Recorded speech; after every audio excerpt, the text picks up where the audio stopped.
and I give the call to the honourable member for Shifley.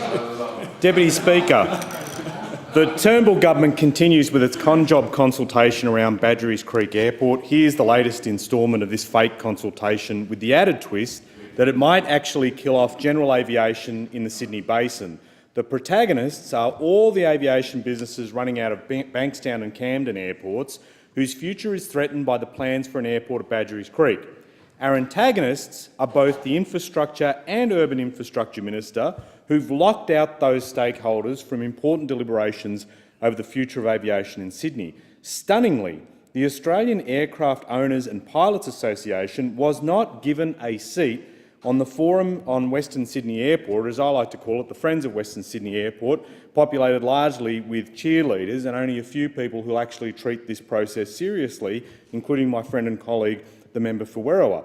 You cannot lock out an association like that. You only lock out an association with 3,000 members if you don't want to hear what they have to say.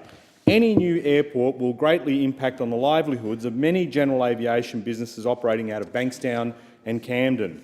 Of the 3 flight models provided in the EIS for Badgerys Creek Airport, AOPA believes 2 of them would effectively end all instrument flights from Bankstown Airport, finished over.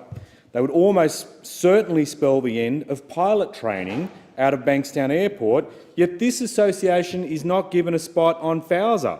The government is engaging in fake consultation over this airport. They want to push it through without public debate, and they don't care about aviation businesses affected because those businesses dare to do something other than toe the government line. The Infrastructure Minister won't even meet with AOPA, and this is a joke.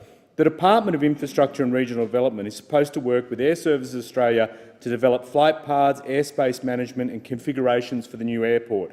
But when AOPA ask Air Services Australia for information about these plans, they're told to speak to the department. When they ask the department for information about airspace planning, they're not given any information either. So the coalition is only pro-business when those businesses are pro-coalition. But in order for those businesses to plan for their future, they have to be included in any planning. It's that simple. Without inclusion, they face perhaps closure.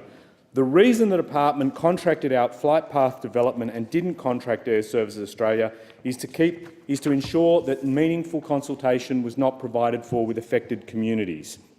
The government and department are knowingly excluding Air Services Australia because they want to build this airport to such a point it's impossible to accommodate community concern. They are deliberately and knowingly misleading communities, keeping them in the dark, and it will be too late to correct this when Western Sydney communities realise what is actually happening.